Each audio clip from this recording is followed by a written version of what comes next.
Hai, selamat datang di Antique Channel. Di sini, kamu akan mendengar kisah cinta yang manis, kadang pahit, tapi selalu bikin hati hangat. Duduk yang nyaman, karena cerita kali ini mungkin bikin kamu senyum-senyum sendiri. Jangan lupa subscribe, like, komen, dan share. Nama aku Laras, umur 26. Pekerjaanku barista di sebuah kafe kecil di Jogja yang lebih sering jadi tempat nongkrong mahasiswa nugas dan orang iseng nyari wifi gratis. Hidupku biasa aja. Bangun pagi, naduk espresso, ngelayanin pelanggan random yang kadang cuma pesan air putih, tapi duduknya 2 jam. Sampai suatu hari, pintu kafe kebuka dan masuklah dia. Pria berkemeja putih, jam tangan mahal, rambut agak beruban di pinggir telinga, dan tatapan mata yang kayak bisa baca masa depan. Kalem, berwibawa, dan bikin seluruh ruangan tiba-tiba sunyi. Dia langsung ke kasir tanpa basa-basi. Americano, tanpa gula. Pahit ya, Pak? Seperti hidup saya. Aku ketawa, padahal itu gombalan level bapak-bapak. Tapi entah kenapa, dari mulut dia, rasanya kayak puisi.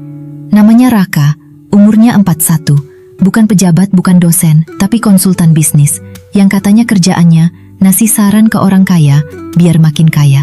Sejak hari itu, dia jadi langganan. Tiap jam 9 pagi, selalu duduk di pojokan yang sama, buka laptop, kerja diam-diam, sambil sesekali melirik ke arahku. Dan tiap kali mataku ketemu matanya, dia senyum. Senyum manis, senyum kalem, senyum yang, yah, bisa bikin cewek kayak aku salah ngaduk kopi. Suatu pagi dia datang sambil bawa bunga, tapi bukan mawar, bunga sepatu. Mawar terlalu mainstream, katanya. Aku kasih bunga yang orang anggap biasa, tapi sebenarnya kuat dan gak gampang layu. Gombal banget kan? Tapi hati ini rasanya kayak dicelupin ke kopi panas. Mulai dari situ, hubungan kami makin dekat. Dia sering tanya kabar, kadang anterin aku pulang, dan pernah, waktu aku ngeluh pegel berdiri seharian, dia ngasih balsem buatan sendiri. Kopi itu pahit, Laras, tapi kamu manis. Cukup senyum kamu aja, hari saya langsung cerah. Dan anehnya, aku mulai percaya. Tapi hidup gak semulus latte art. Satu hari, temanku Lala mampir ke kafe, lihat Raka, dan langsung melotot. Ras, itu Raka, cowok yang pernah pacaran sama tanteku, yang dulu katanya susah move on. Aku kaget, aku mulai mikir, apa aku ini cuma pelarian? Apa dia suka cewek muda karena trauma masa lalu? Kepalaku penuh pertanyaan, tapi hatiku tetap tenang waktu dia datang sore itu. Duduk diam, lalu bilang, aku tahu kamu mikir aneh-aneh. Aku bukan orang sempurna, Laras, tapi semua yang aku tunjukin ke kamu itu nyata. Aku gak mau buru-buru, tapi aku pengen kamu tahu, aku serius. Sejak saat itu, kami makin terbuka. Aku kenal sisi dia yang manusiawi, yang suka nonton film kartun malam-malam, yang suka nyanyi lagu 90-an waktu nyetir, dan yang suka ngelus rambutku tiap aku ketiduran di mobil. Aku makin jatuh cinta, sampai akhirnya dia bilang mau ketemu ibu. Gugup banget, tapi ternyata dia justru bikin ibuku ketawa ketiwi. Saya Raka, Bu. Saya nggak muda lagi, tapi saya masih kuat dorong motor kalau ban bocor.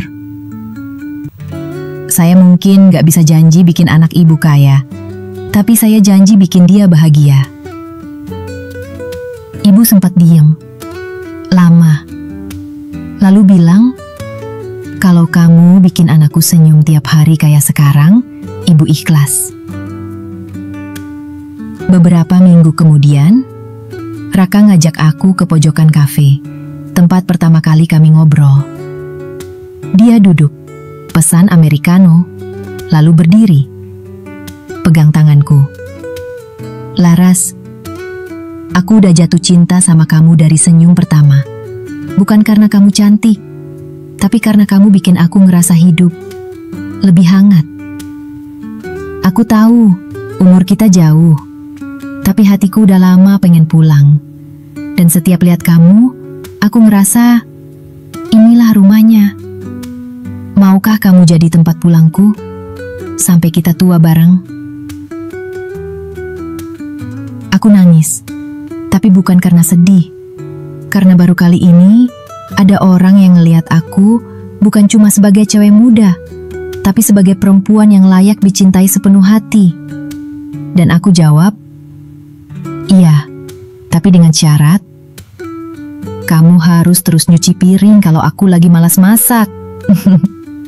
Dia ketawa, aku ketawa, dan sejak itu kami bukan cuma barista dan pelanggan, tapi dua manusia yang saling menyeduh hidup dengan rasa manis, pahit, dan hangat yang pas. Kadang, cinta nggak datang dari pria seumuran yang suka naik motor sport dan pamer story gym.